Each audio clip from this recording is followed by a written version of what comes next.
Des influences de tous ces produits make-up. Premièrement, le fond de teint Lancôme, c'est le teint Idol Ultra Wear. J'ai vu tous les influenceurs en parler comme quoi il était incroyable, etc. Je me suis dit trop bien, je vais le tester et c'est sûr que je vais le kiffer.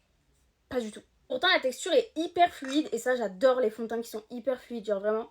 Mais alors l'effet sur ma peau, il m'a marqué toutes mes zones de sécheresse.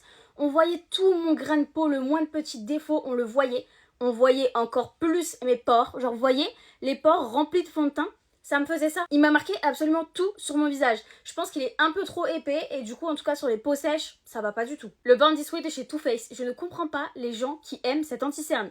À la base, il était à ma teinte. Regardez comme il est devenu jaune, s'il vous plaît. Il s'oxyde. Genre, allô? Regardez la teinte. Et en plus de s'oxyder, il est hyper asséchant. Je trouve qu'il marque tout. Genre, il marque vraiment toutes les petites zones de ridules, toutes les petites zones de sécheresse. Trop asséchant, trop mat, j'aime pas. Les blush crème de chez Milk Makeup, je les trouve inutiles. En fait, je les trouve pas du tout pigmentés. Je vais vous montrer, ils sont vraiment pas pigmentés. Genre là, vous voyez quand je fais ça, déjà. Mais une fois que vous estompez, littéralement, le blush disparaît. Il n'y en a plus. La poudre Pro Filter de chez Fenty Beauty. Je pense qu'on est tous d'accord pour dire que cette poudre, c'est une catastrophe. Quand vous la mettez sous vos yeux, ça devient le désert du Sahara tellement ça assèche, tellement ça marque tout. On a l'impression qu'il y a des grains de sable en fait, littéralement sous vos yeux. Elle est beaucoup trop asséchante, beaucoup trop épaisse. Enfin, elle marque tout, donc finalement, elle ne sert à rien. Je pense que je vais me faire des ennemis sur celui-là, mais le Shape Tape de chez Tarte. C'est un peu pareil que le Too Faced. En fait, je trouve qu'il est trop épais et que du coup, bah, trop asséchant. Il marque tout ce qu'il y a sous les yeux. Toutes les petites ridules, il les marque.